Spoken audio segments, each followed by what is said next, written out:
Yes, greetings, people. This is Yarden, aka Ras Iodonis Tafari. And here we're warning ones and ones to beware. Be aware. Be aware of what we're calling the Ethiopian Bible scam. The sham and the scam is an Ethiopian Bible scam. Now, what's interesting, I want to heal up a few ones and ones. Berean TV, they had we caught I think a live stream, a debate, a panel. They had panelists that were discussing the Ethiopian Bible, and the host was talking on it, and different people were speaking about the Ethiopian Bible. What's called the Ethiopian Bible, and there's many ones out there that are giving their views, right, and doing videos and commentaries on this whole this plethora of Ethiopian Bibles, and it got 88 books. But I thought that the Orthodox Church, the reputed authority and custodian of these original documents and manuscripts, I thought they had said that it was 81 books. So now if you say, oh, it's 80, it's what they say, it's 80, what they call it, 88 books. Ryan said, what, 88 books? 88 books? But the credential, the ones who have the credentials, the ones who have the manuscripts, actually have been saying, right, 81 books. That's another point right there. So is it 88 books, or is it 81 books? See, there's a scam. There's a big scam going on. I mean, it's interesting to see the Ethiopian Bible popularized. We see it popularized on various different platforms. So when we see that there, and, being a proponent of certain things, quote, Ethiopian, we say certain things Ethiopian, especially the Israelites of Ethiopia. They got to mention that right there. Yes. All right. So let's touch on this right here, the Ethiopian Bible scam. Why do we say, right? Why do I, Ras, Iodonis Tafari? Why does Yadon, why does Yadon say beware, be aware of the Ethiopian Bible scam, right? And also to many of the Rastafari and the Rastas as well. Most of them are pushing this as well. And we know that some ones and ones probably are printing up their own books. We also are book printers as well. There's nothing wrong with printing books, nothing wrong with doing business, producing product and, getting compensation, getting payment for that. So it's not about that. People say, oh, you're against them because, people are making money off it. They're making money off of a lie, right? Off of a lie. And off of a bad a misrepresentation, right, of the truth, right? So right here, the Ethiopian Bible written on goat skin, right, in the 5th century, is said by many to be the oldest Christian Bible. So here there's a lot of memes that have been circulating on the internet. Some say, oh, the Ethiopian Bible is the oldest Bible. Well, actual truth is, I think, one of the oldest illustrated, right? Or what they call it, illuminated. That's the terminology the scholars use, the academics use. It's one of the oldest illuminated Bibles. What do you mean by illuminated Bibles? Well, exactly what you see right here, right? It's illuminated. It has picture, it has art, it has painting, within it. Right, I think that's the Garima. Some talk about the Garima Bible, so forth and so on. But let's touch a little bit more on why we say beware. Beware of the Ethiopian Bible scam. And this is what they call the Ethiopian Bible. We didn't catch it. We need to check it. Right, I think it's on SciNet, a platform, House of Consciousness. They had this brother Selah Shalom, and in the still, in the still for the video, the thumbnail, it had said, is the Ethiopian Bible a product of Rome? I thought that was interesting right there. They said, what? The Ethiopian Bible? A product of Rome? I wonder what his angle on it. Well, after seeing the Berean TV was going to some other videos. I think some Protestants were out there, putting forward some information, but actually kind of bought many of these Bibles and was looking at the Bibles and showing, okay, here's what you find in these so-called Ethiopian Bibles. So let's address right here the Ethiopian Bibles. And this is Ras Iodonis. This is Yarden, LOJ, Line of Judah Society. Line of Judah Society.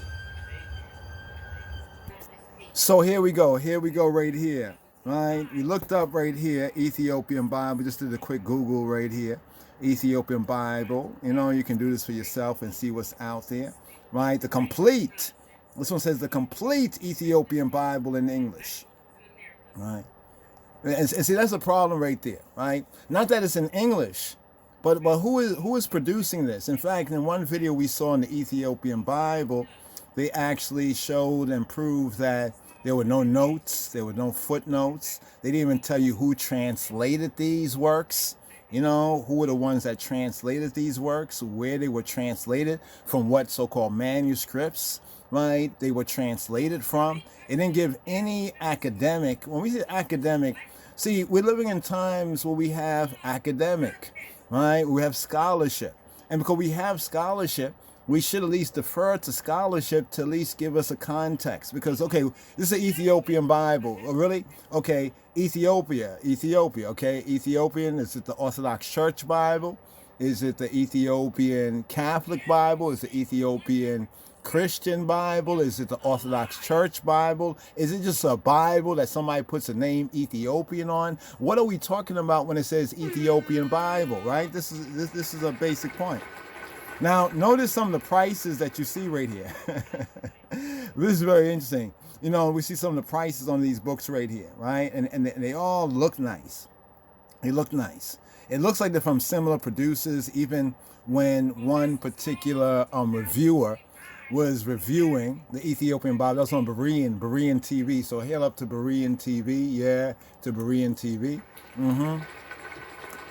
Very interesting platform there, and we like their take on it. So here we look at Ethiopian Bible. So Amazon, Ethiopian Bible, right? So you can get it quick, fast. Let's just use this as a point of reference, right? Ethiopian Bible. Okay, so they show you this right here, Ethiopian Bible, right? For the first time in generations, the oldest and most complete Bible in Christian history is available. That's a lot. Oh my goodness, right? Right, it says the complete Ethiopian Bible in English, illustrated. Oh, this one is illustrated, including missing apocrypha. Many people be confusing apocrypha. They don't even know what they're talking about. People just use apocrypha. Oh, this is apocrypha. But what is apocrypha? And there's also the pseudepigrapha. But then they point to books like Enoch, right? The book of Ezra, right? Jubilees, the book of Wisdom, and other sacred Orthodox lost books. But notice what they didn't put in their title. They said the Ethiopian Bible, not the Ethiopian Orthodox Bible. So who is the credentialed authority? Now if you say, oh, you're appealing to authority. No, we're appealing to source, right? You know, source, a chain of custody. You know, where is this translation coming from?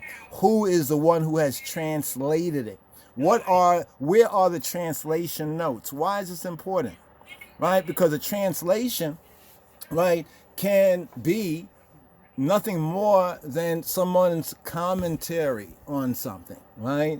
Unless the translator is able to show and prove, okay, this is what I'm translating from, and this is my translation, right? This is what I'm translating from, and this is our translation, right? And I know what someone will say, well, what about the King James Bible? We don't see that there, so forth and so on. But you know what? If you go research, you can find it out. Can we research these books here? Right? I mean, this right here is just, look at this right here. Ethiopian Bible, large print. Right? Well, who is the one? This one's by African Culture Scriptures. Right? Over here, this is one by Solomon Gates. Solomon's Gates Press. This one over here is by Bob Henry Oakland. Okay, at least the person put his name on it. Bob Henry Oakland right there. Are they the translator? Can we ask them, you know, we got a copy of the Ethiopian Bible, the 88 books. Now, okay, we want to touch on that, the whole 88 books, because, you know, from our study and research, right, the church, the ones with the manuscripts and the scripts that have preserved these ancient manuscripts, they say there are 81 books, right, that are part of what is called the Metzaf Kedus. The Metzaf Kedus, this is in the language, basically meaning Metzaf, book, writing, right? Metzaf Kedus, that's set apart or that is holy, right? This one's by Rush Nilsson. Rush Nilsson, over here, Solomon's Gates, come up again. $47 and everything. Who knows if this is all the same person, right? We're not, just allegedly. 81 books, it says 88, right? It says 88 printed books, right? 1,612 digital books, and 1,700 books, right? This one over there, the most complete. So one says the complete. You notice that right there? Look at that over there, right? The one on the left hand says the complete Ethiopian Bible in English, right? This one on the right hand says the most complete Ethiopian Bible, expanded. Oh, this is the expanded version in English. This one over there says 1,700 books. This one over here, right, says 2,000 books. Now notice there's one by Solomon's Gates Press. That's the 1,700, the complete Ethiopian Bible. And the most complete, not the complete, but the most complete Ethiopian Bible, right? That has 2,000 books. That's by Sheba's Wisdom Press. Wow, Sheba's Wisdom Press. Right, can we talk to somebody from Sheba's Wisdom Press? We want to know, well, what manuscripts? Where did they derive this from? Who translated it? Right? We just want to get source or reference material. You know, primary, what they call primary sources. What's the primary source? Where did this come from? Right? Somebody could have sat down and made this up. Somebody could have just clipped, cropped, edited, remixed. Right? Look at this one here. This one is Kindle. It says no dollars on that. Ain't that something? This one here is no dollars on that. Available instantly. You might have to come back to that one, Charles Pazos. Maybe you can get a copy of that right there. Right? This one's large print, Ethiopian Bible. Some of them are small print. This one says 6,088 books. 6,088 books? Wait. I thought it was 88 books. Well, the church says, right, the historical, we could say the historical custodian of these original manuscripts that are allegedly translated here, they say 81 books. They say 81 books, but then we have them going up to, did you see what happened? It was 1,700, then it went to 2,000. Now this one right here, this one says the true. Oh my goodness. This is by Kwame Elias Obadiah. Kwame has an African name, Elias.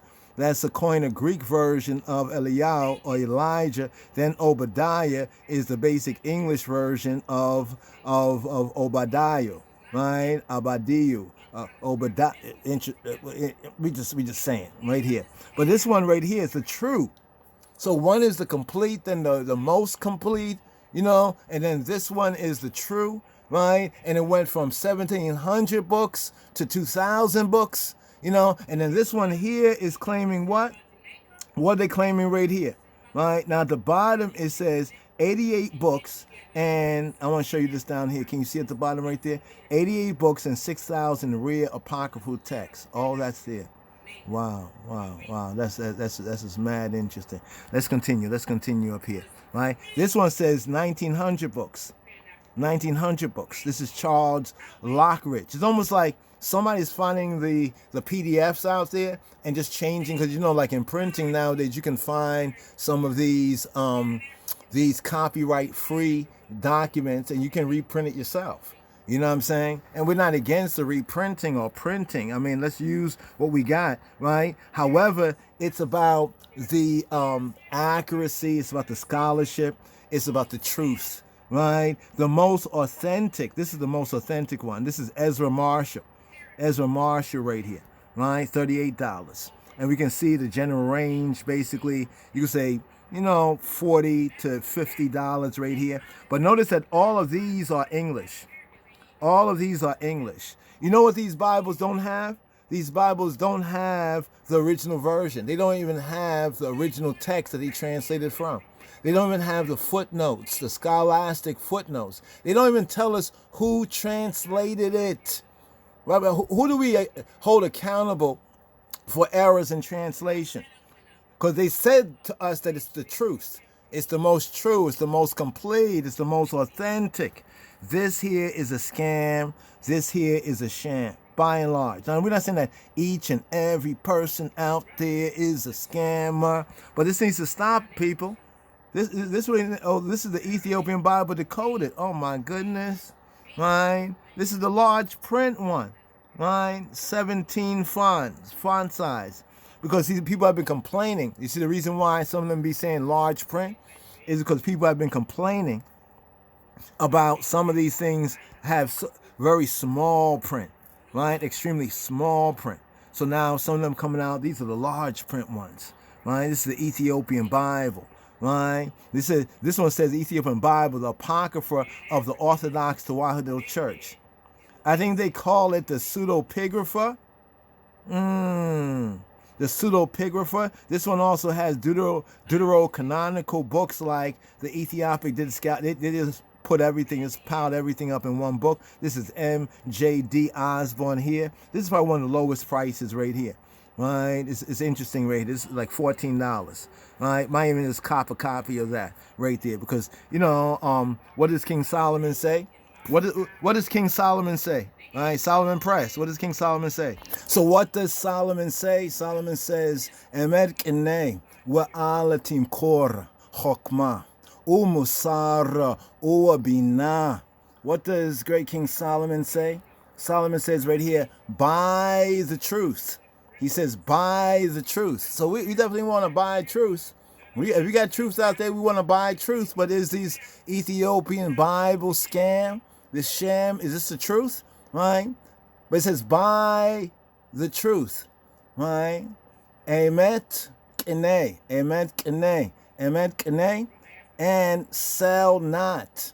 Right? Al timkor, don't sell. Right? Wisdom and instruction and understanding. This is what King Solomon says, buy the truth and sell not. Right? Acquire the truth and sell not. Remember how, see, to put this in the context, right? This doesn't mean that you can't have books out there and people, you know, give you a compensation, you know, or a reimbursement, or they purchase. It doesn't mean not to purchase. You see, the fools, they would think that this is Proverbs 23:23, right? It's what Esau, the one they call Esau, right? Correctly, the progenitor of the Arabs, right? The Arabs, right? Esau, right? This is what he did. He sold his birthright. Remember, he sold his Bekorah, right? He was the first one, but he sold his birthright, right? And therefore, it displayed he had no truth, no wisdom, no instruction, no understanding. But here's the key part of it. It says, buy the truth. Right? Some people are going to think we're talking about, well, they shouldn't be selling it. Well, we also, you know, have Bibles and scripture and interpretation and research and academic scholarship that is available, you know, and some of this come in printed form, right? And just to even make it even, you know, available, you know, requires, you know, buying the truth, right? Somebody got to buy the truth, but don't sell. Sell not. Right? Don't sell yourselves. See, by selling lies or putting out disinformation, you know, putting out false information to make a profit, this is like almost like selling your birthright. You know what I mean? Selling your birthright. Or at least engaging, right? Engaging in activity, right? That is false. It's a lie, right? Evil activity, false, a lie. And you know what? It's a consequence for it.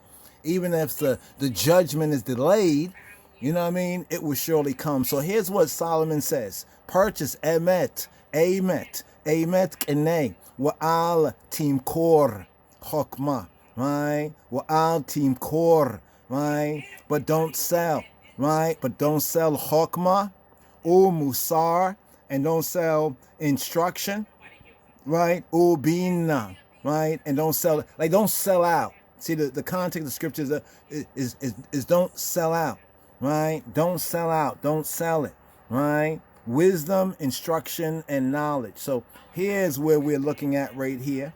You know what I mean? Just to show you that right there. Right? Buy the truth. So we want to buy k'nei, right? To kana, to k'nei. We want to get, right? K'nei, get truth. K'nei doesn't always mean there's a physical like buying and selling in that sense. This is what we have. This is what we need scholarship. Right? With interpretations. Right? Because when we talk about the Ethiopian Bible, right, in truth, we're not talking about things like this right here. This is not really what we're really talking about, right? A translation based on translators that are not even named. This one is Malaku. Look at this one here is Malaku Zion. Is it Zion? Do they mean to say Zion? Zion? What you talking about? Right? There we go. Ethiopian, what's this right here? Most complete. What is the ESV? Okay, that's somebody else's thing. But it keeps going on. Ethiopian Bible, the complete Ethiopian Bible. Notice what it said. 88 African scriptures. Oh my goodness. 88 African scriptures. Okay. Isaac Johannes. Okay. All right.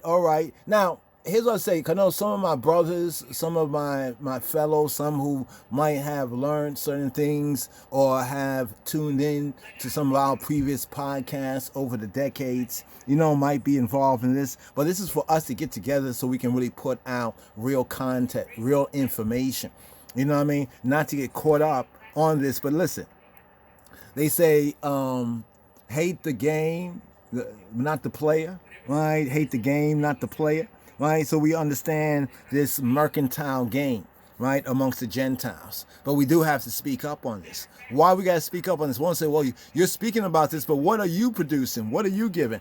Good question. Good question. We're talking a lot about this, but what do we put out? Okay, when we're talking about getting into the Ethiopian scriptures, let's do this right here. Getting into Ethiopian scriptures. This is what we're talking about right here. Right? This is the scriptures. Right? Area scholars are breaking that down. Can anybody break this down right there? Can anybody break this down? Right? What is written right there?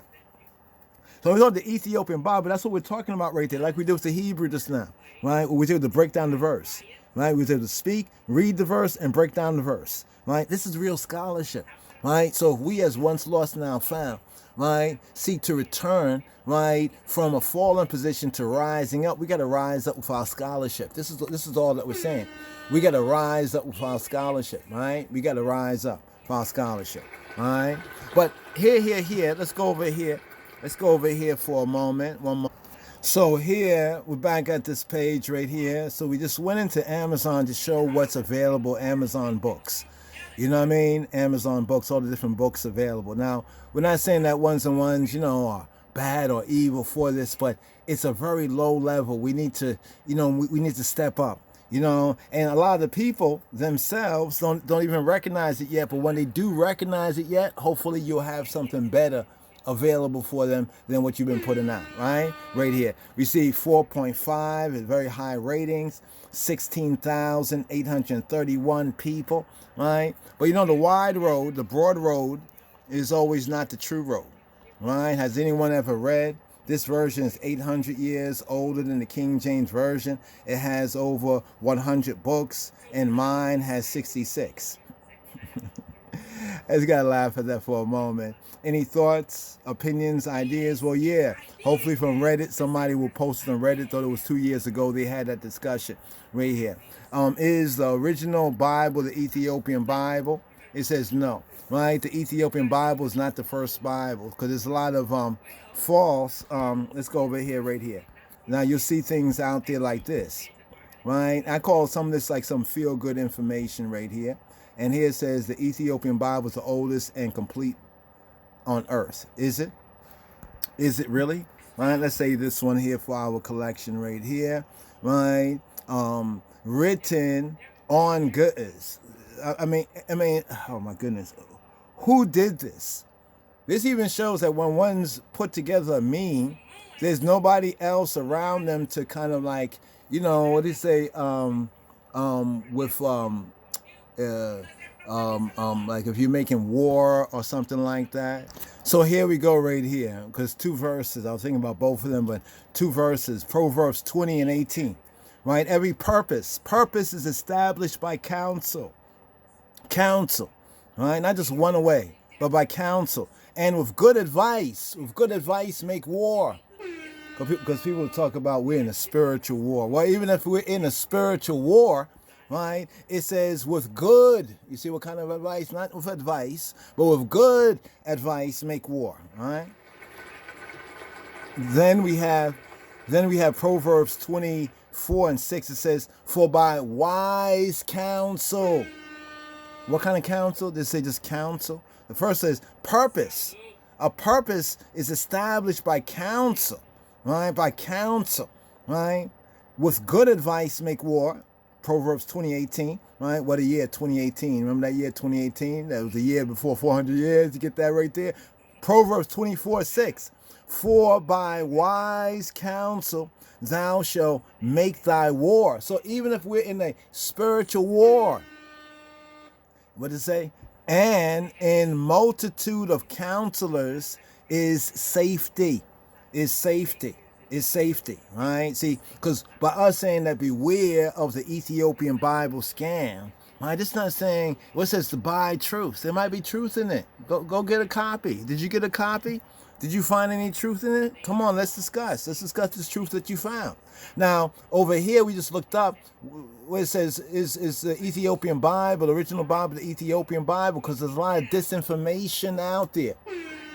So for years, we've been speaking and teaching and preaching on many of these related subject matters, and then people come back to me and say, the Ethiopian Bible is the oldest Bible. And I have to tell them, well, no. And then they're like, well, but it says the Ethiopian, well, you've been talking about Ethiopia all this time, and you see how things get mixed up, right? Because we've been speaking about, but others have gotten into this because of, social media, the e-commerce, and the ability here to do business in new ways. So people are producing a whole bunch of Ethiopian Bibles. And so we're giving a little commentary to beware of the Ethiopian Bible scam. I'm sure some of those Bibles might be very good ones, but it just seems like they're all the same thing and they come from the same person or the same people, right? But even amongst them, we might find something of, let's say, something of value, something true. But let's break down this meme here, right? The Ethiopian Bible is the oldest and complete on earth. Complete. Even the sentence, is something's wrong with that sentence. Ethiopian Bible is the oldest and complete on earth. And complete. Okay, let's go with it. Written on ge'ez. On ge'ez. They say ge'ez. People say ge'ez. See, you hear people say ge'ez. They can't even say ge'ez. Ge'ez. It's ge'ez. Ge'ez. Just say it. Try it. Practice. Ge'ez. Ge'ez. Ge'ez. Ge'ez. Ge'ez. Ge'ez. Ge'ez. It's ge'ez. Ge'ez. Ge'ez. It's not geez, whiz. You keep saying geez, Jesus, right? Written on ge'ez. I know some people want to say Jesus be offended right there, but I didn't say Yeshua. I didn't even say Jesus. Written on ge'ez. It's written on geez. It's written on geez. Written on geez, not in geez. Not in ge'ez, right? And ancient dead language. Oh, wait, stop it. You see, people just keep repeating. So they're telling you the truth, or they're attempting to tell you the truth, but then keep repeating lies. This is what happens, right? Ge'ez is not a dead language. See, academically, they use these things academically. A language is dead because it's not so popularly used as it was before. So therefore, compared to how it was used before, nowadays it's dead. You know what I mean? Yeah. But if we are about the truth, then we need to tell the truth. But what is the problem? The problem is that the purposes are not being established by counsel. And with no good advice, they're seeking to carry on a campaign or a war, right? By wise counsels, thou shalt make thy war, right? And in the multitude of counsels, there's safety. You see, people are going to get to find out the truth. Some people might be a little upset because we're saying, beware of the Ethiopian Bible scam. And maybe you're pushing some Bibles out there. Notice we didn't make this personal. This is not personal, right? This is corporate. This is corporate here speaking, right? Not personal. This is corporate. Which corporate? What corporate? Oh, it's the LOJ. LOJ? Lion of Judah Society.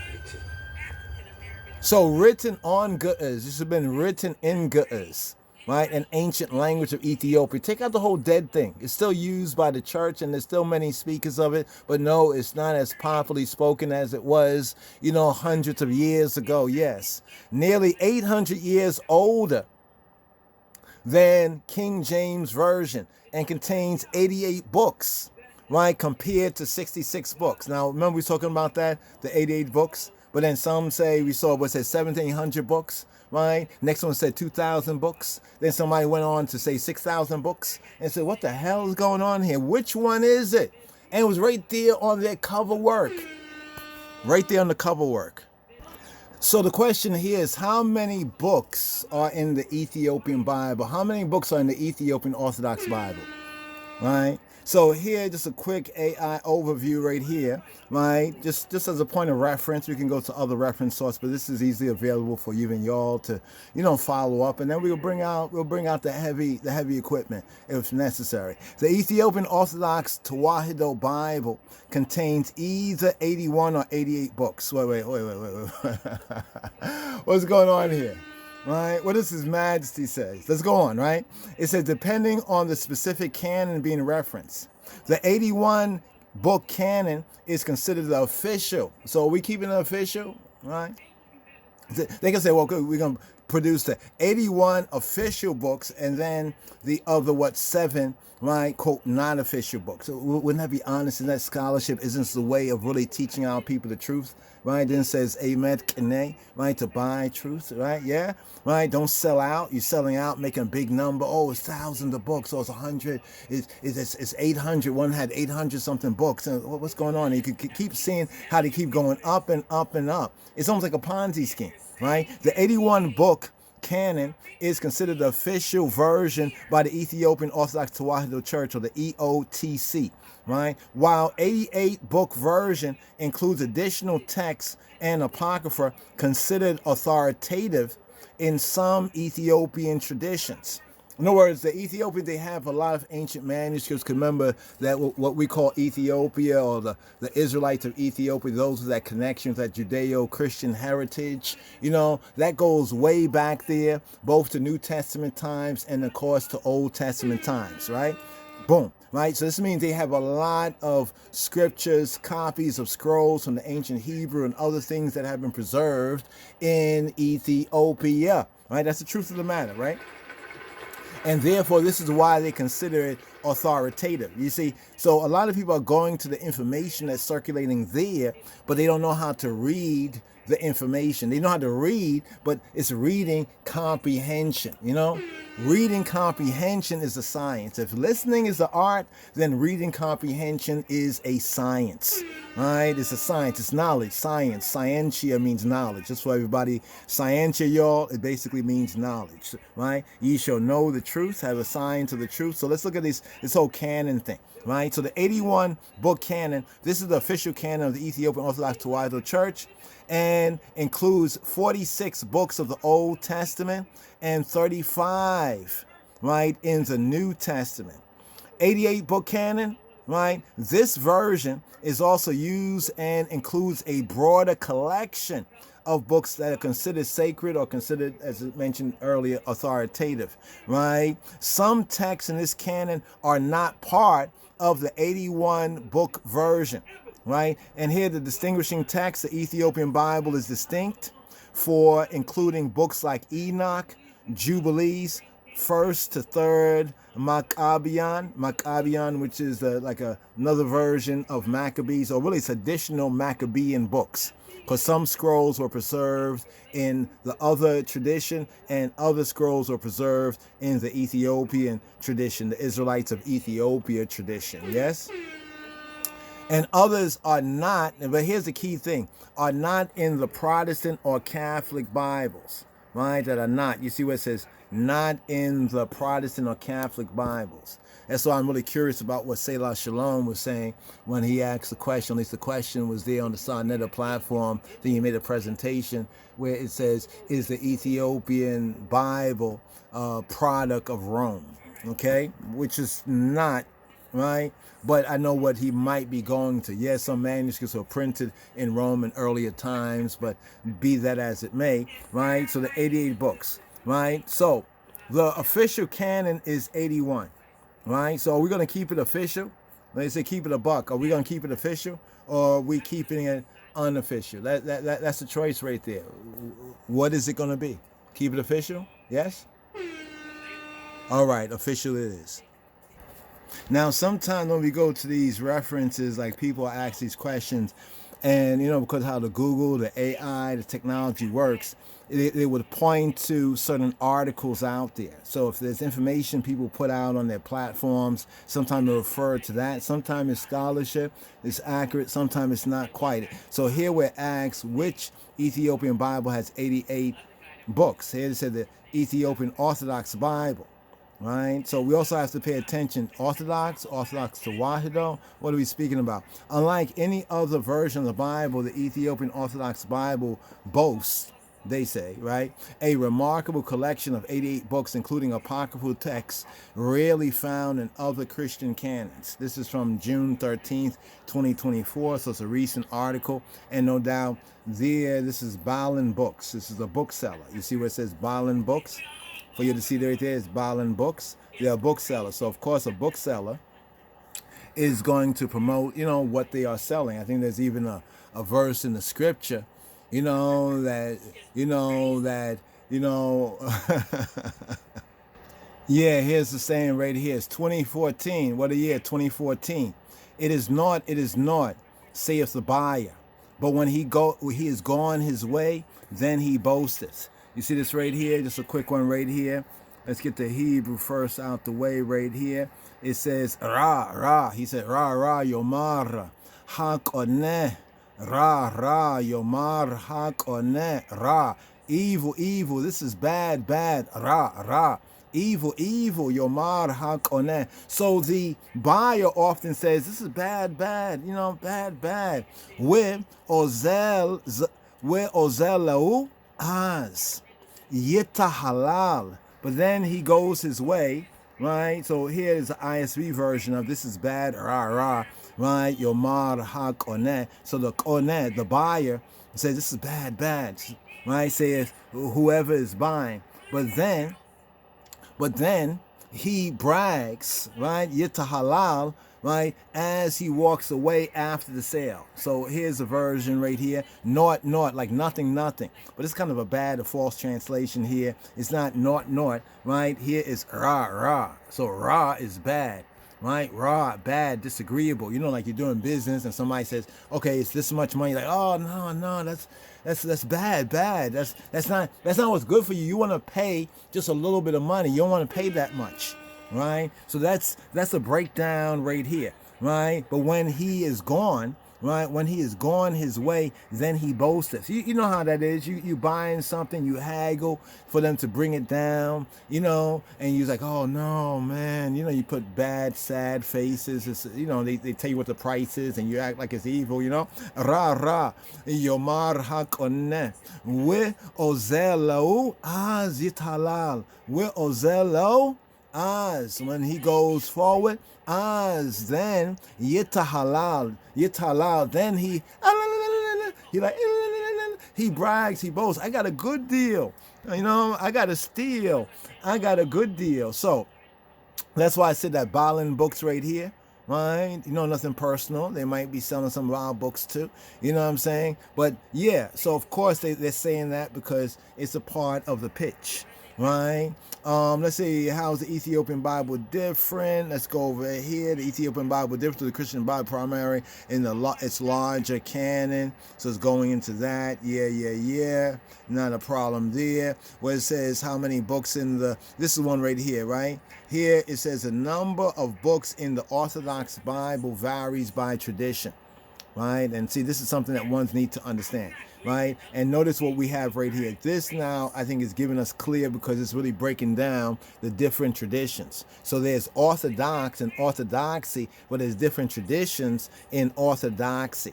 Right? There's the Eastern Orthodox canon. The Eastern Orthodox canon is not the same as the Oriental, what's called the Oriental, right, Orthodox. The Oriental church is like the Ethiopian church. There's like 5 churches, and the Ethiopian church is one of those 5 churches, right? So a lot of people confuse because, Ethiopia is in the east, right? From where we're at in the west, they confuse the general Eastern, right, Orthodox tradition with the Ethiopian tradition. This is a big confusion, and even ones that are scholars or pseudo-scholars make this confusion, right? And therefore the audiences, and those who hear this, they So they're going to get offended, when we break down the truth, because the people they trusted, right, to teach them, right, have lied to them, right? Okay, you got that right there? Okay. When I say more, you will say fire.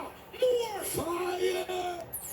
But the Ethiopian Orthodox, you know what I mean? The Ethiopian Namanalen, right? Naaman, right? The Ethiopian Orthodox canon has 81 books. So you see it right there, there. 81 books.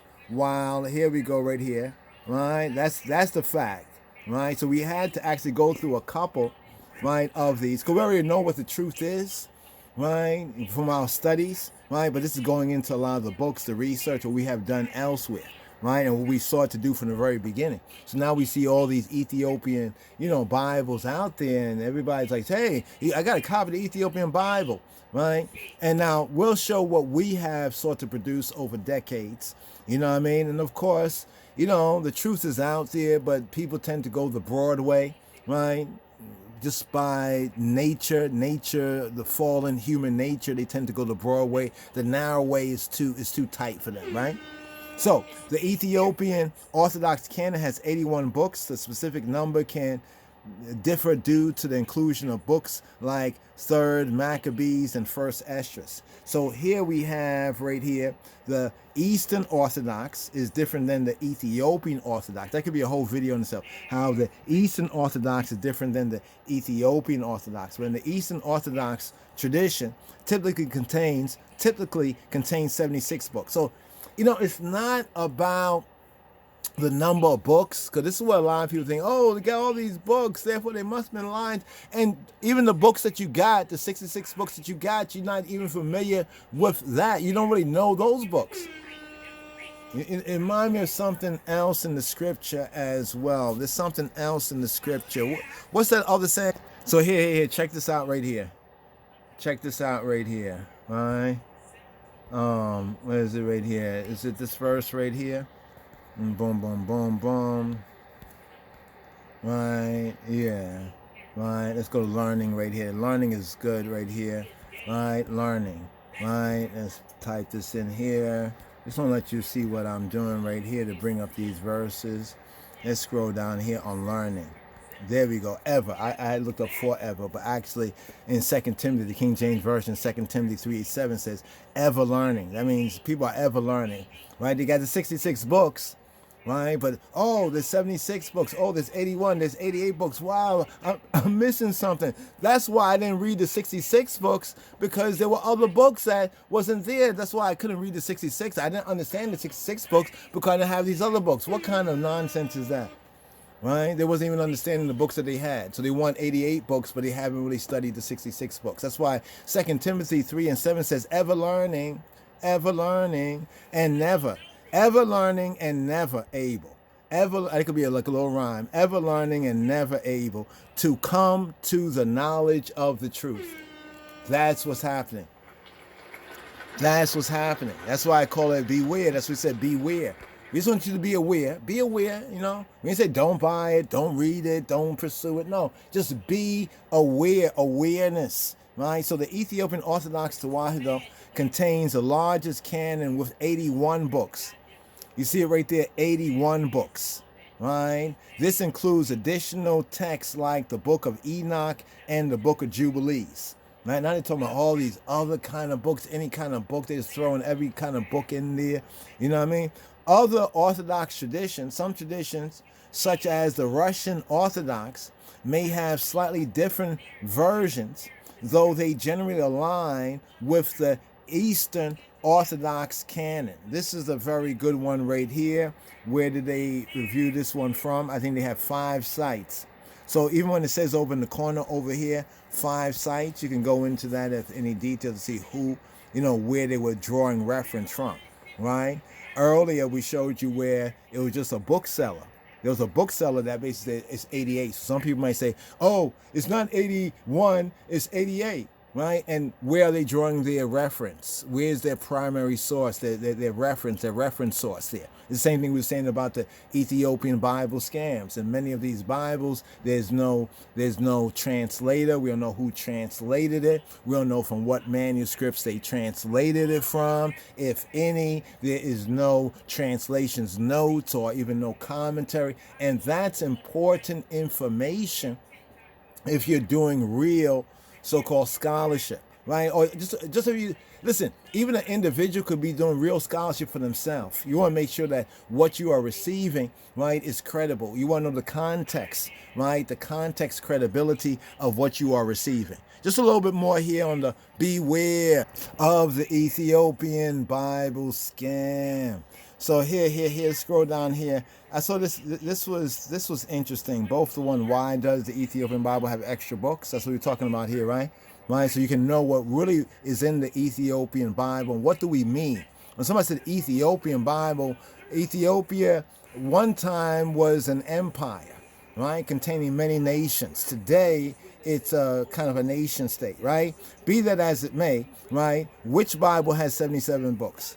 We thought this was interesting, the Wycliffe Bible, right? As it has come to us, contains 77 books, all the books present in the current canon of the Protestant Old and New Testament, plus 10 belonging to what Jerome called Apocrypha, right? Its contents follow closely that of the Latin or the Latin, right? So in Rome, the Roman canon, so even to the Selah Shalom point on the side netta is the Ethiopian Bible, a product of Rome.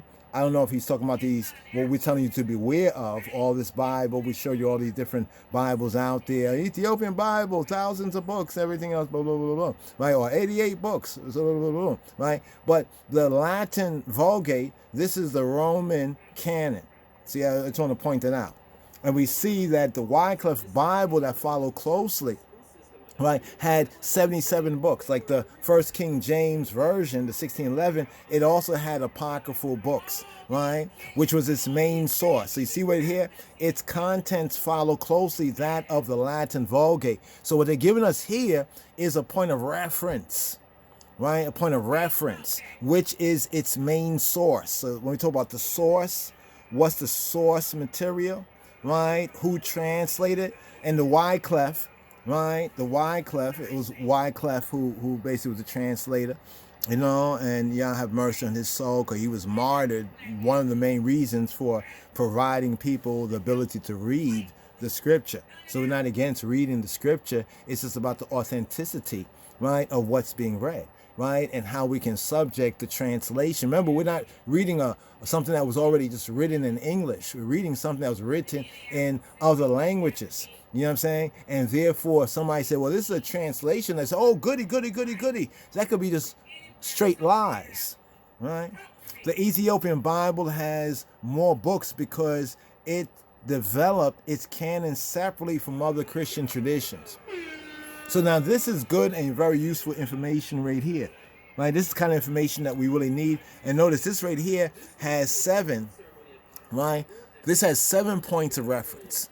So when they gather, even when AI does this, it says AI can make mistakes because AI can grab something that maybe on 1 or 2 sites, and therefore it's a little bit biased right there because only 1 or 2. But then when it gathers from different sources, different sites, you know what I mean? This has different points of reference. It's like different witnesses. So it's just 2 or 3 witnesses. You get that idea, yeah? So from the canon, right, from other Christian traditions. So the Ethiopian Bible, because the whole preserving the ancient Jewish and Christian texts, or the Judeo-Christian, right, texts, right, that were popular in Ethiopia and the surrounding, you know, Horn of Africa, you know, the MENA, so-called the Middle Eastern nation, so-called region, you know what I'm saying, that they talk about it today.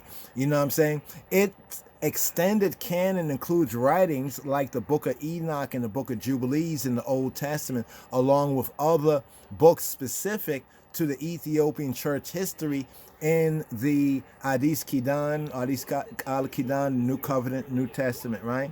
And then it goes into this right here, right, where it points out, you know, different sites and different points of traditions, right? The Ethiopian version of Maccabees, right? Preservation. The Ethiopian Orthodox Church has focused on preservation of preserving its Christian legacy, which includes a broader collection of canonical and extra canonical books, says the Ethiopian Orthodox Tewahedo Church. You see, now we're going to source and reference information, right? And examples of the extra books. So you can see these examples of these extra books. So this one here is pointing to the, right, Ethiopian, right, Orthodox Tewahedo Church. So an example of the extra books: Old Testament, the book of Enoch, the book of Jubilees, Baruch, right, Tobit, right, Judith,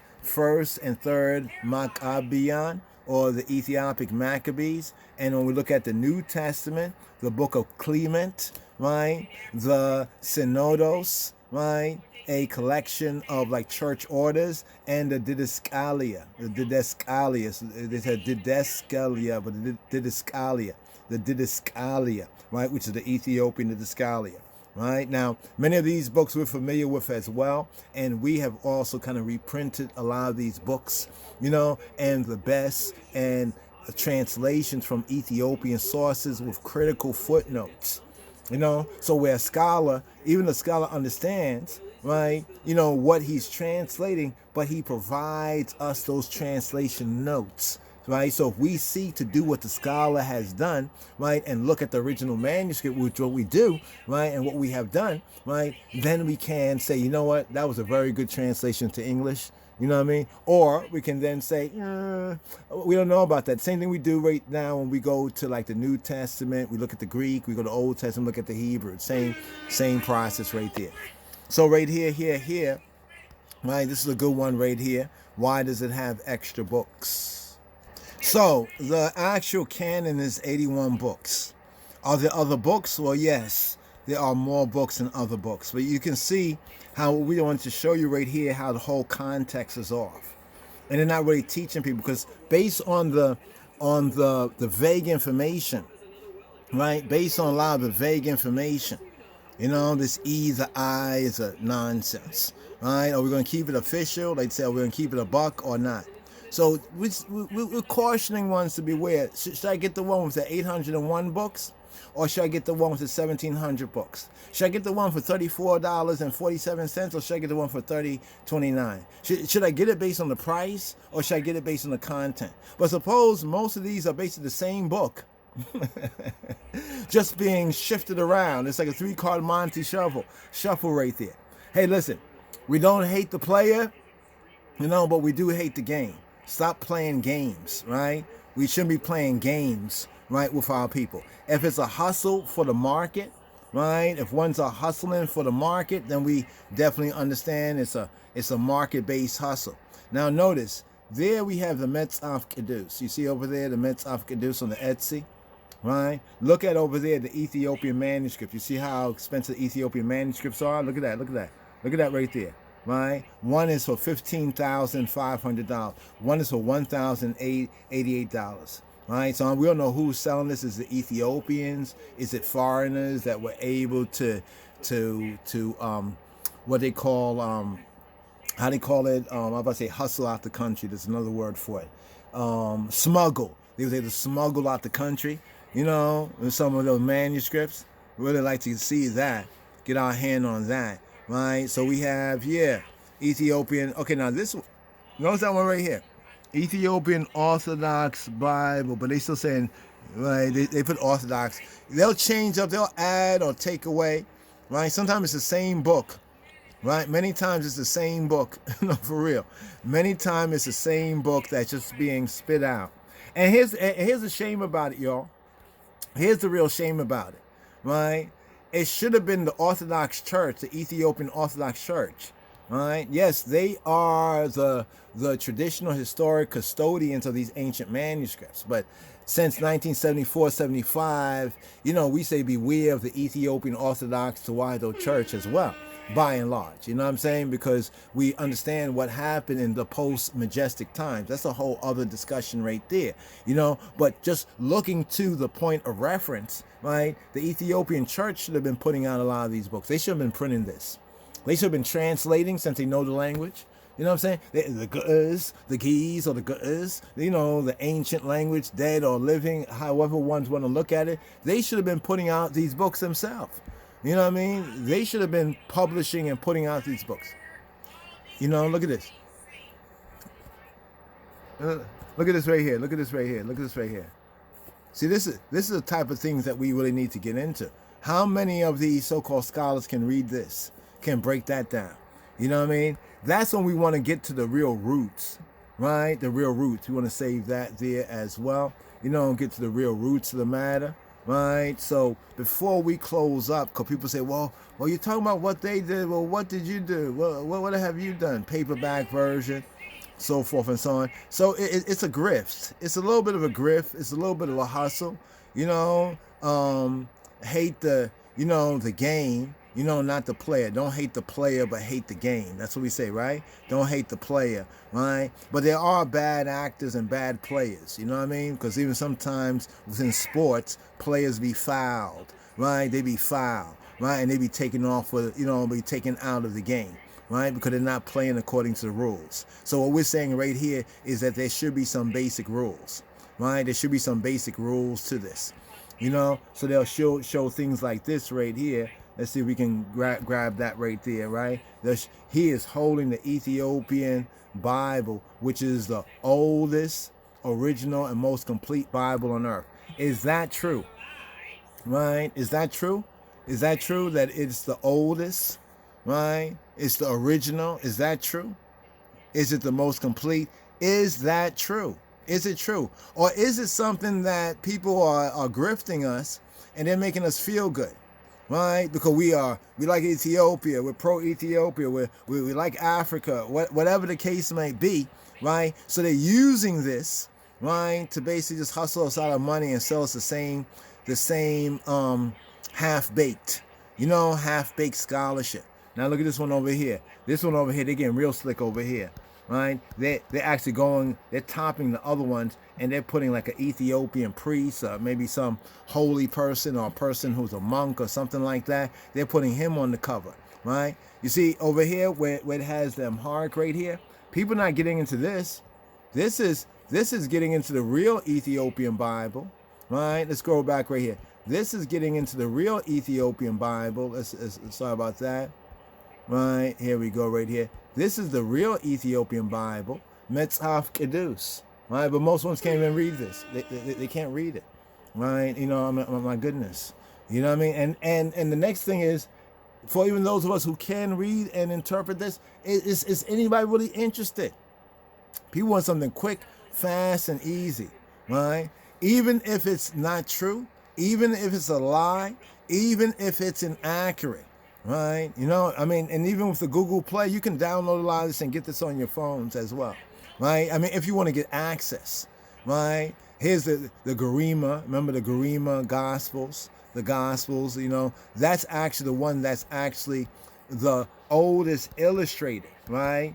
So we talk about the oldest illustrated or illuminated manuscript, right? That's the more correct. So somebody must have got their hands on this, and now they're pushing it that this is the oldest, most complete gospel. No, it is the oldest illuminated manuscript, one of the oldest illuminated manuscripts. You know, there's a context to these things, but then just appealing to us, oh, it's the oldest one. And they think that, well, what they're getting is the same thing as what the Ethiopians are reading. Not so. You know, basically they're getting, you know, a knockoff King James version, or a version that's probably less accurately translated than the King James version, right? And less reference. We can't even follow up on it. At least we can go and see, well, who are the scholars during the time of the King James version? Now, this one right here is a good book. This is, hold on for a moment. Let me bring it up again. This is a good book right here, right? I don't know if you can see the title clear. This is Ethiopia and the Bible by Edward Ulandorf. Right, Edward Ulandorf. that kind of goes into the history right there. It's about the Bible, but sometimes you have to read about something. You know, like you got to know what the game is before you just jump into the game, right? You get what I'm saying? You have to know what the game is before you just jump into the game, right? You know, what the rules, how the game goes, how the game is played. Because see, a lot of people just jump in the game, right? And then when they get played, they wonder why they got played.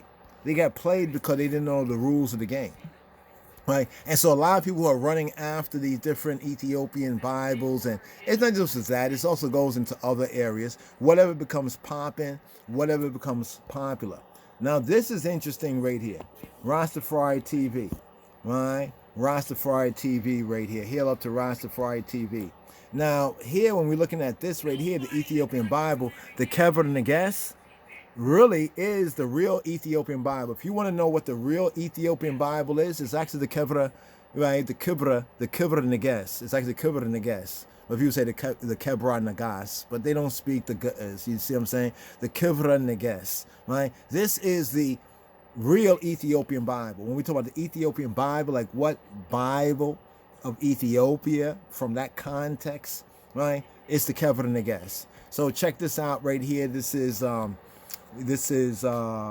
TV. Here we go right here. Once again, Rastafari TV, right? And they have the full audio book right there.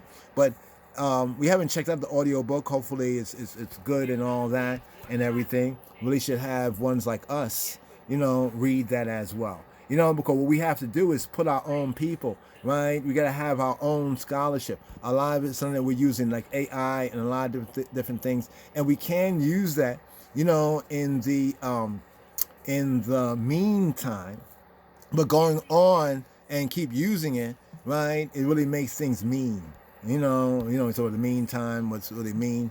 Yeah, it makes things, yeah, it's vicious. It becomes a vicious cycle, right? Because then we get into this kind of laziness. Okay, this is what we wanted to get right here, right? Notice the Ethiopian Orthodox Bible Project, right? How many have checked out things like this to really understand and appreciate the real scholarship, the real context? It's like wanting to get the manuscripts, right? But the manuscripts are in the Ethiopic and even some later in the Amharic, and then have someone translate, and then we don't even know who is translating, right? Who is translating, right? I know some of y'all might say because we decided not to translate, right, the Bible at the earlier time. And no, we definitely decided not to translate the Bible at that earlier time, right? Because then it'll be just another King James version.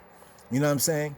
Instead, what we seek to do is to lift up the scholarship, you know, to break down the barrier, right? The opening of the mouth. Let's speak this language. Let's learn this language. You know what I'm saying? Let's know the truth. You know what I'm saying? And from that position and that perspective, well, then scholarship can better be done, right? But right here, before we seal up, so this is what we've been about for years, and most ones know, and give thanks to those who have supported, you know, this effort, the Haile Selassie Bible. When you talk about the Haile Selassie Bible, right? The Book of the Seven Seals, Revelation 5:5 Bible, that Bible right there, of the Lion of Judah. Yeah, right here. This is what we're talking about, right? And here's the good news, because people say, well, how can I get a copy? Well, here we go right here.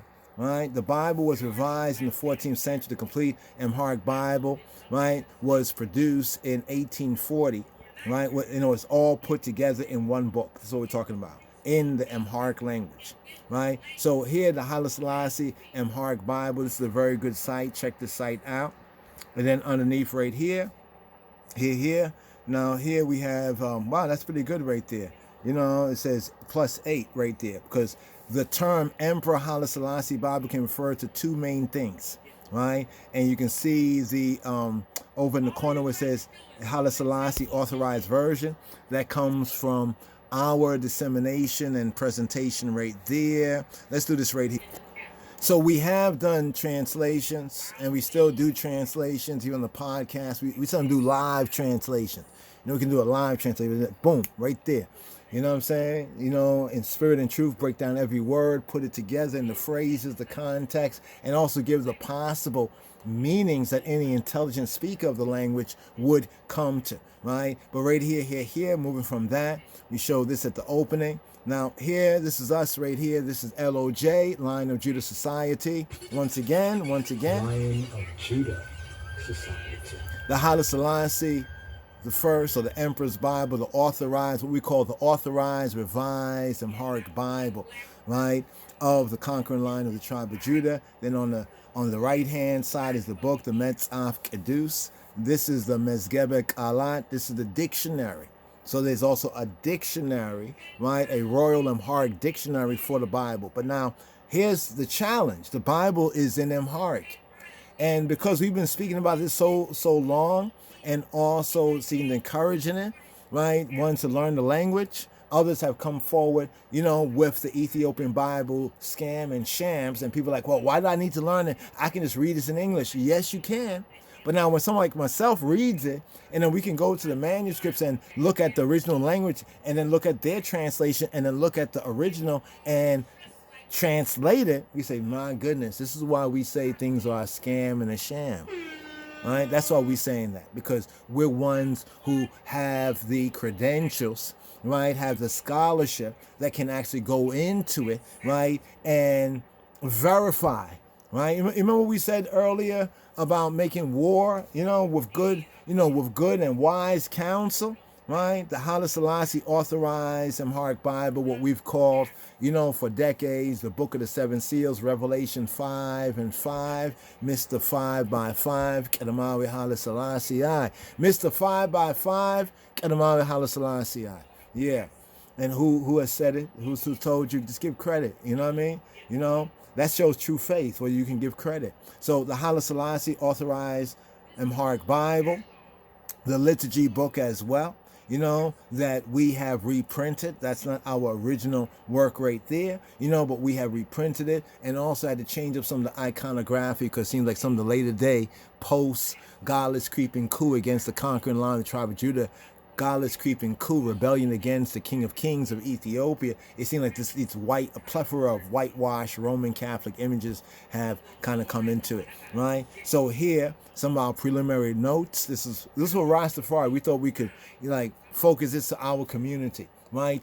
To kind of educate, and inform and disseminate the truth to our community. Give thanks to those brothers and sisters that have also helped and to share it, but ones want something easy. This is the Mezgebek Alat, right?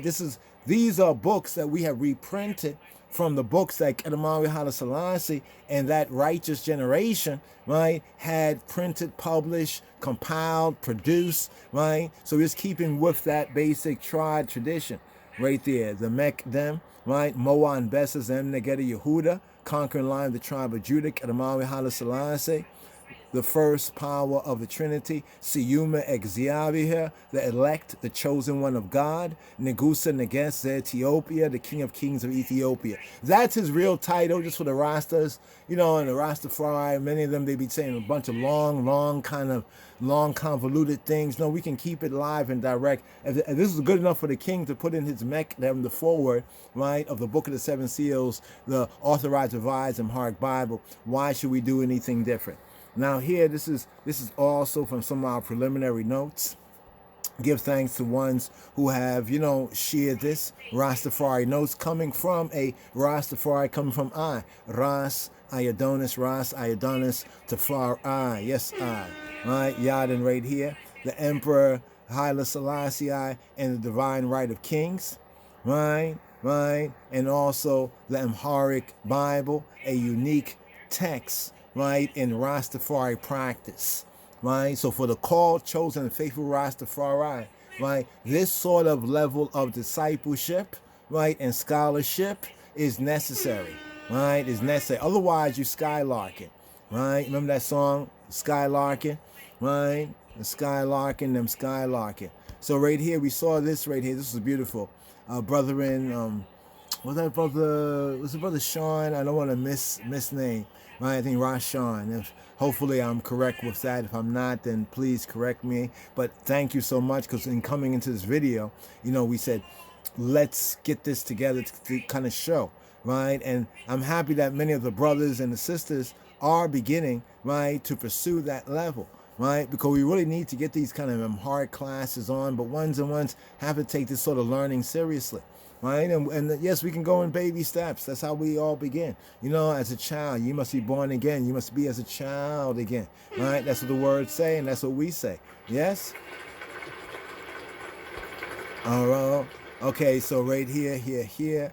This is the Gospels, right? This is from the Gospels, right? This is the Gospels right here, right? The New Testament, the Gospels. Someone had got a copy of it. This is one of the printings over in the UK, right? It says here 56.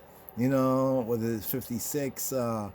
Okay, you know, I pause right there because we really can't tell sometimes at first. Sometimes if it's the Ethiopian year, you know, like his Master's Bible in 1960, right? In 1961, right? 1961 is our time, right? But in their time, that would have been 1956. You know, I just want to put that out, right? But a new translation was underway when Emperor Haile Selassie's patronage, under Haile Selassie's patronage, when the Italian army invaded from 1935. So there's the first Haile Selassie Bible. So when we talk about the revised Haile Selassie Bible, need to understand the context right there, right? And so this kind of gives you a little bit of a overview, right? A little bit of an overview, right? Right here. Yeah. That's interesting right there, right? That last part. Right, an angel commanded John to worship him rather than prohibiting him to worship him. So most copies were destroyed. There were some mistranslations, but then due diligence was done. Right, so we're talking about now the New Amharic translation. This is the authorized revised in 1961, the Book of the Seven Seals, 6 and 1. Right, now it says in 62. Right, they say 62 because this is when the translation, right, was disseminated abroad. Right, this is when the translation came abroad. Right there. Right, so we're looking at the Ethiopian year, right, compared to the, you know, the AD, right? So 61, right? 61, 62, right? We can get into that right there. I see it says correction, 62, boom, right? So the Haile Selassie Bible right there, right? This is also very important, but we'll save this to KN, the covered and the guest. Right, that's a little Hebrew right there, right? This is from some introductory notes right here. I'll leave it on the screen that if anybody wants to read it for themselves, they can check it out. Where does it come from? Right here, a brief introductory presentation of the revised Amharic Bible of His Imperial Majesty Haile Selassie I and its relevance to the Rastafarian movement, Ethiopian Biblical and pre-Masoretic Hebrew studies. Right? Pre-Masoretic, the half of the story. Right, and here this edition has been published in the 50th anniversary or Jubilee year, right? So we point the date of 61. Now I know others say 62, but we'll touch on that. And here a little bit on who am I right here. This is, we had to put this right out before, but we still are who am I. Mr. Ross, mysterious Iodonis, Mr. Ross Iodonis Tafari is, what's the typo there? Is the also right there is a teacher, tutor of Amharic, right? Also, yeah, this typo here. Also, Ethiopian metaphysics, human rights activist, workshop lecturer, minister of education and fine arts. Has worked as a freelance computer graphic designer, engineer, coordinator of global Rastafari ministerial activities, including the Ethiopian World Federation Incorporated. We need to correct that typo there. I don't know how we allow that typo out there, but here's the book right here, just so you can see this book right here, Rastafari Preliminary Notes, right, on His Imperial Majesty Haile Selassie First Kadama Haile Selassie Amharic Bible, an introduction to the Book of the Seven Seals, the 1954 AM, 1961 AD Emperor's Bible, Negusa Negesa Mitzaf Kedus by Ross Iodonis Tafari. This is printed a special Jubilee year edition right here, just to show that right there. And this is the word of His Majesty, Negrgin. Asabein abemen fesei hayel hulu kalibe lemenager yemia chalen bamarinya kwankwa silahone. But as it is, Negrgin. Asabein bemen fesei hayel hulu kalibe lemenager yemia chalen bamarinya kwankwa silahone.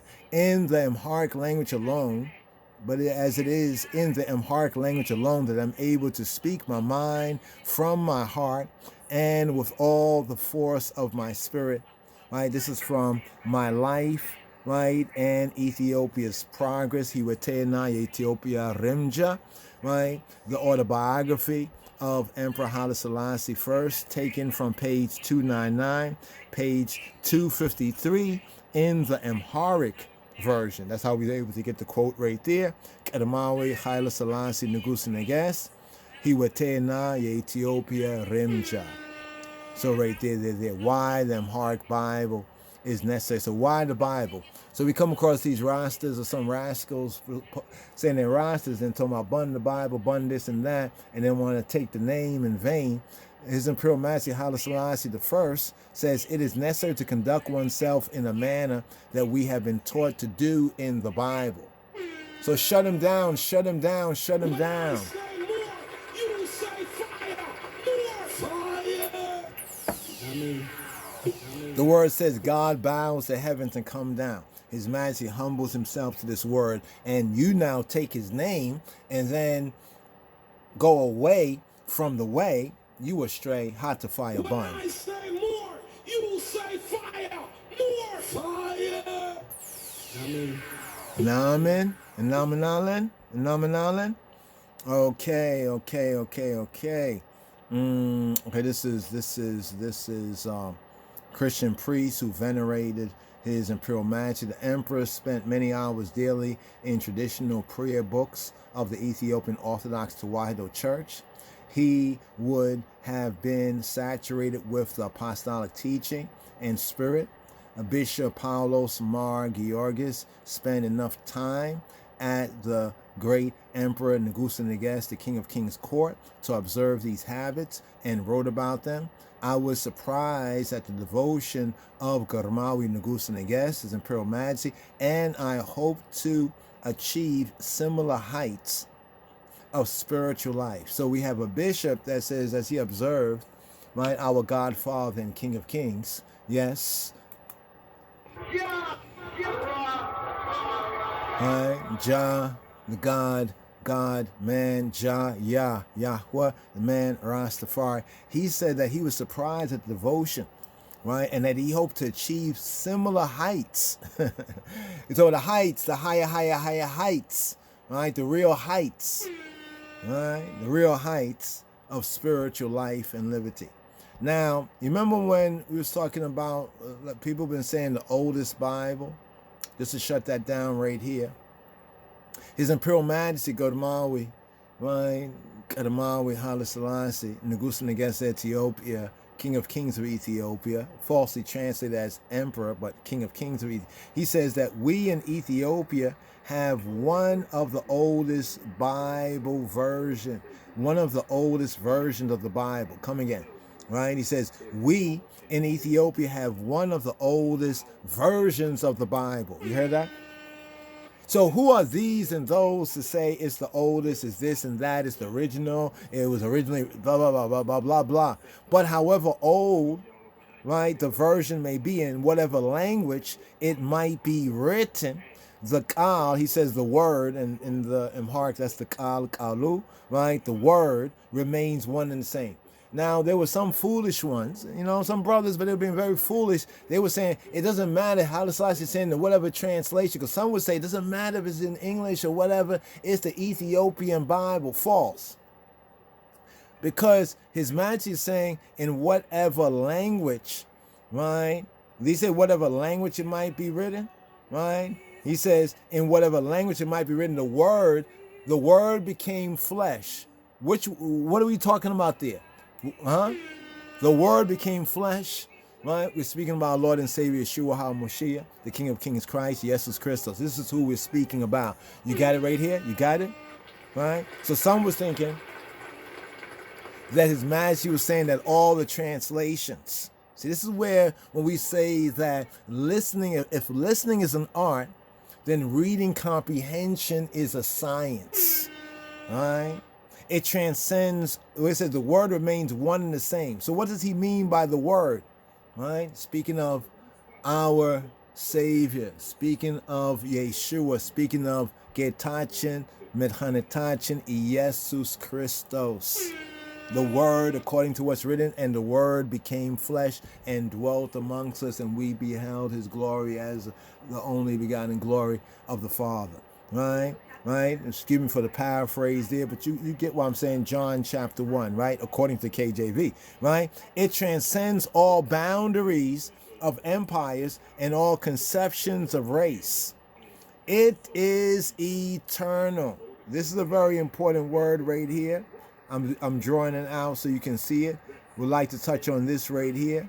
So for those who say they're Rastafari, right, and contradict this, they need to, get their Rastafari card check. They need to get a check. We need to check them on this, right? Because they're putting out disinformation. They're putting out misinformation. They're putting out, like over here where it says the Ethiopian Bible is the oldest, right? Notice what it says, is the oldest, right? And complete, right? But the King of Kings says right here, right? He says, we in Ethiopia, right? We in Ethiopia have one of the oldest versions of the Bible.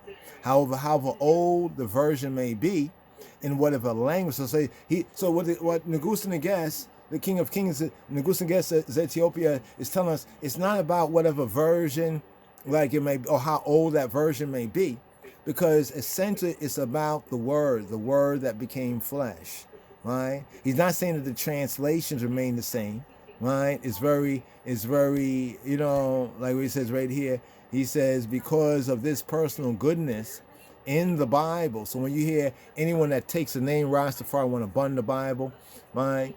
They are worthy to be bun themselves. Right? Because of this personal experience in the goodness of the Bible, I was resolved that all my countrymen should also share its great blessing, and that by reading the Bible should find truth for themselves. Therefore, I cause a new translation to be made from our ancient language. That's the Ge'ez. That part of the meme is true, the Ge'ez, yeah? But notice he don't say from our ancient dead language. You see that there? He don't say that. He said from our ancient language into the language, to be about from the Ge'ez to the Royal Amarinya, right? That the old and the young understood and spoke. Today, man sees all his hopes and aspirations crumbling before him. He is perplexed and knows not whither he is drifting. But he must realize that the Bible is his refuge and the rallying point for all humanity. In it, man will find the solution of his present difficulty and guidance for his future action. And unless he accepts with clear conscience the Bible and its great message, he cannot hope. He cannot what? He cannot hope or expect. He cannot hope for salvation. For my part, I glory in the Bible. All right? Yes. This is the stance and the point of view of all called, chosen, and faithful Rastafari. Right? Yes, sir. Oh, want to say this right here, LOJ, help us capture the highlights, right? The clips, right? Snip the clips, right? Find the clip you want, or find the clip you like, or find the clip that you find to be most informative, right? And secondarily, snip and label that clip. Snip and label that clip. Thirdly, share that clip. LOJS right here. So for the videos, for here on this channel, also on the podcast channel, because sometimes we'll go into, as we went into this particular, presentation here, and there may be some parts you agree with. There may be some parts you disagree with. But LOJS, here, Line of Judah Society, help us capture, Capture those highlights, capture those moments, you know, find that clip that you want, right? Find the clip you like, or even find the clip that you don't like, right? We can have that discussion. Let's have that discussion. Come. Make we reason, right? Come, make a reason. Second, snip and label. So you find the clip, it's at this particular point, snip and label that clip, and then share that clip. You can share it on your own channel. Please also let us know, inform us, so forth and so on. You know, hashtag LOJS. You know what I mean? Yes, give thanks, give thanks. This has been brought to you by I. Lion of Judah Society. LOJ Society. And we approve of this message.